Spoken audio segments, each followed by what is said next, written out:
Hello viewers, welcome to our AN education unit. देखिए, ये जो टाइम है रिवीजन करने का टाइम है और इस टाइम पर आप लोग जितना चाहे उतना रिवाइज कर सकते हैं। जो पढ़े हुए हैं उसको रिवाइज करना इसलिए भी ज़रूरी है ताकि हम उसको भूल ना जाए। हम ऑलरेडी वहाँ मेहनत कर चुके हैं, उसको अगर रिवाइज करते रहेंगे तो याद रहेगा, नहीं तो भूल सकते हैं। तो इसके लिए आज हम कुछ क्वेश्चंस को डिस्कस करेंगे। पहला क्वेश्चन है आपका प्रायश्चित कहानी से। रामू की बहू कितने महीने हुए मायके से प्रथम बार ससुराल आई थी? 2 महीने, 3 महीने, 4 महीने। तो याद रखिएगा, रामू की बहू के बारे में बोला गया कि रामू की बहू 2 महीने हुए मायके से, कहाँ से? मायके से ससुराल आई थी। 1 का आपका ए ऑप्शन सही है। रामू की बहू 2 महीने हुए मायके से प्रथम बार ससुराल आई थी। क्वेश्चन नंबर 2, रामू की बहू की उम्र कितनी थी? 14 साल, 12 साल, 22 साल। इंपॉर्टेंट क्वेश्चन है। 14 साल। रामू की बहू की उम्र जो है 14 साल, मतलब रामू की बहू जो है 14 साल की लड़की थी।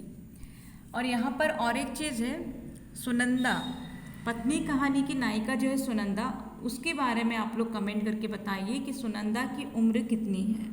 ठीक है, रामू की बहू जो है प्रायश्चित कहानी से है और रामू की बहू की उम्र जो है 14 साल है। क्वेश्चन नंबर 3, रामू की बहू कबरी बिल्ली को किससे मारती है? चाकू से, जहर देकर, पाटा से।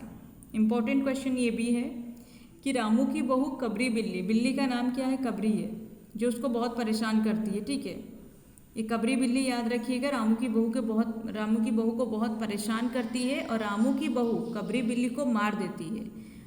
लेकिन अंत में पता चलता है वो मरती नहीं है, लेकिन स्टार्टिंग से आपको यही लगेगा कि वो बिल्ली मर चुकी है। तो वो बिल्ली को मारती कैसे है? पाटा से मारती है। 3 का आपका सी ऑप्शन सही है। क्वेश्चन नंबर 4, आवाज़ जो हुई तो मेहरी डेस छोड़कर, मिश्रानी डेस छोड़कर और सास डेस छोड़कर घटनास्थल पर उपस्थित हो गई। याद रखिएगा, आवाज़ होने पर मेहरी जो है वो झाड़ू छोड़कर आती है, मिश्रानी रसोई छोड़कर आती है, सास जी जो है यानी कि रामू की बहू की सास जो है वो पूजा छोड़कर आ जाती है। 4 का आपका ए ऑप्शन सही है। नेक्स्ट क्वेश्चन हम कर्मभूमि उपन्यास से डिस्कस करेंगे। पहला क्वेश्चन है आपका कर्मभूमि उपन्यास, यानी कि जिसके उपन्यासकार है मुंशी प्रेमचंद जी। 1 नंबर क्वेश्चन अगर आप देखिएगा कर्मभूमि उपन्यास से, कर्मभूमि उपन्यास के किस पात्र में गांधीवादी विचारधारा देखने को मिलता है? अमरकांत, समरकांत, सलीम।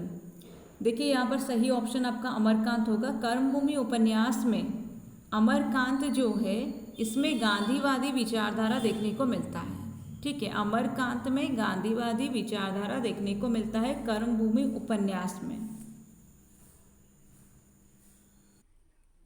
नेक्स्ट देखिए, ये लाइन याद रखिएगा कि कभी कभी बुराई से भलाई पैदा हो जाती है। ठीक है, कभी कभी बुराई से भलाई पैदा हो जाती है, ये जो है आपका कर्म भूमि से लिया गया है। लाइन को याद रखिएगा,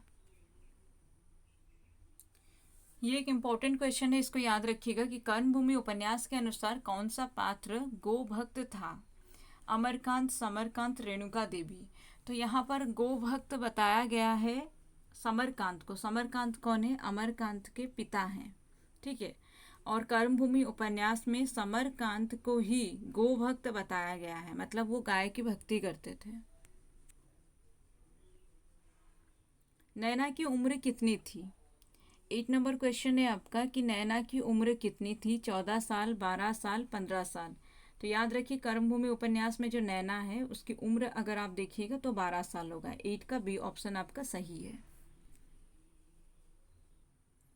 17 नंबर क्वेश्चन, मतलब और एक क्वेश्चन को हम डिस्कस कर रहे हैं जो 17 नंबर पर है। अमरकांत का रिश्ता कहाँ से हुआ था? काशी, लखनऊ, जबलपुर। तो याद रखिए, अमरकांत का रिश्ता जो है लखनऊ से हुआ था, मतलब रेणुका देवी लखनऊ से है, सुखदा भी लखनऊ से है। अमरकांत का रिश्ता हुआ था, मतलब अमरकांत जो विवाह किए थे, किससे विवाह किए थे? सुखदा से विवाह किए थे, और वही सुखदा जो है वो लखनऊ से है। देखिए नेक्स्ट क्वेश्चन, माँ नहीं आएंगी, ये बात अष्टवक्र को कौन बोलता है? नर्स, डॉक्टर, कुल्फी वाला। 30 नंबर क्वेश्चन अगर आप देखिएगा, 30 का सही ऑप्शन जो है सी है। माँ नहीं आएगी, ठीक है, मतलब अष्टावक्र की माँ जो मर चुकी है वो बात कुल्फी वाला जो है अष्टावक्र को कहता है कि माँ नहीं आएगी। और ये बात सुनने के बाद आप लोगों को पता है कि ये सब सुनकर ही अष्टावक्र जो है हिम्मत हार जाता है। डॉक्टर आएगा तो कितना पैसा मांगेगा, ठीक है, डॉक्टर आएगा तो कितना पैसा मांगेगा, ये अष्टावक्र की माँ अष्टावक्र से कहती है। 4 आना, 4:45 आने, 6:45 आने। तो याद रखिए डॉक्टर आएगा तो 4:45 आने मांगेगा। 31 का बी ऑप्शन सही है। जब अष्टावक्र बुखार से पीड़ित था तब उसकी माँ उसको ये बात कहती है। अष्टावक्र के माँ के लिए अच्छा मनोरंजक दृश्य क्या था? अष्टावक्र पर चिढ़ जाना, अष्टावक्र का जूं देखना, अष्टावक्र का चाट बेचना। तो देखिए अष्टावक्र के माँ के लिए, मतलब उसकी माँ के लिए अच्छा मनोरंजक दृश्य क्या होता था? अष्टावक्र पर चिढ़ जाना वो मनोरंजक दृश्य था, या अष्टावक्र का जूं देखना मनोरंजक दृश्य था, या अष्टावक्र का चाट बेचना मनोरंजक दृश्य था? याद रखिए 32 का सही ऑप्शन बी होगा। अष्टावक्र का जूं देखना जो है ये मनोरंजक दृश्य था। यहीं तक अभी हम डिस्कस किए हैं। उम्मीद है आप लोगों को समझ में आएगा। इसमें से कितना आपका सही हो रहा है और कितना क्वेश्चन आप लोगों का गलत हो रहा है कमेंट करके ज़रूर बताइए। पढ़ते रहिए, मेहनत कीजिए, और कमेंट सेक्शन में जो आपको एक व्हाट्सएप ग्रुप का लिंक मिलेगा, आप लोग वहाँ पर व्हाट्सएप का फ्री ग्रुप जो है वहाँ पर ज्वाइन हो सकते हैं। आगे का आपको जो भी नोटिफिकेशन वगैरह रहता है या क्लास का लिंक जो है वहाँ मिलता है। और अगर आप में से कोई अगर क्लास ज्वाइन करना चाहते हैं तो कमेंट सेक्शन में जो पिन किया हुआ डिटेल्स मिल जाएगा आप लोगों को। आप लोग अगर इंटरेस्टेड है ज्वाइन कर सकते हैं। जो भी नीडी एस्पिरेंट्स है उनके लिए कोई फिक्स कोर्स फी नहीं है, आप लोग कांटेक्ट कीजिए। पढ़ते रहिए, मेहनत कीजिए। बहुत कम दिन बचा है आप लोगों के पास। इस टाइम पर भी अगर आप लोग मेहनत करते हैं तो काफ़ी हद तक आप लोग आगे बढ़ सकते हैं। कामयाबी देखिए, कामयाबी जो है ना ये मेहनत पर बिल्कुल है। कोई मतलब ऐसा कुछ नहीं है कि किसी के पास में ये कोई एक्स्ट्रा टैलेंट है या उनको मतलब पहले से उनके अंदर में ये क्वालिटी है कि वो एग्ज़ाम क्रैक कर लेंगे, वैसा कुछ नहीं है।